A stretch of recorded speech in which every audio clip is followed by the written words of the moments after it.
answering your questions about retirement. It's Money Talk with Michael Eastham. I've worked hard to build up my savings. How do I make sure they end up in the right hands? Well, legacy planning related questions are fantastic because unfortunately too many people tend to bury their head in the sand when it comes to the estate side of their financial plan. But anybody who's known me even for a short period of time understands how critical I firmly believe that estate planning is integrated with a well-rounded, solid financial plan. But it also leads to my normal caveat.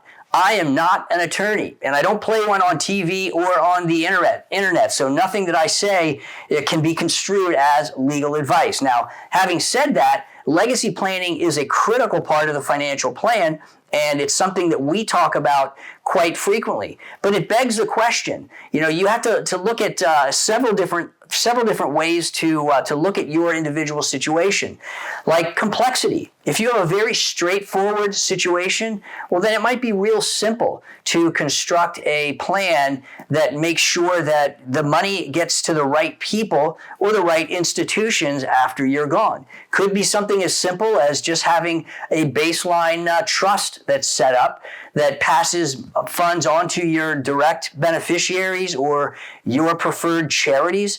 I've even seen some folks who leave money to a trust established for their pets. So that can be an option as well.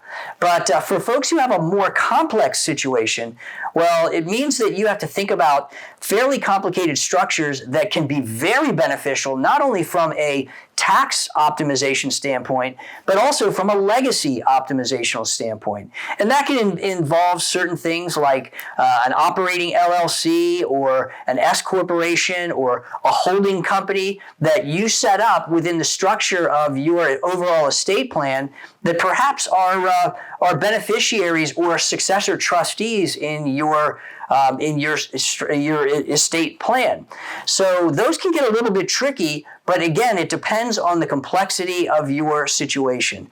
Although I encourage you to make sure that you get those questions answered so that you're not wondering for the rest of your life. This is not something that you want to bury your head in the sand on, and make sure that you've integrated not only your financial strategy together so that it's the most tax efficient, but also all of the other elements of your estate plan need to be coordinated well. So make sure you reach out to us if you have specific questions about your situation. We'd be happy to help. And like and subscribe so that you get the most up-to-date content on a weekly basis. Thanks so much for that question.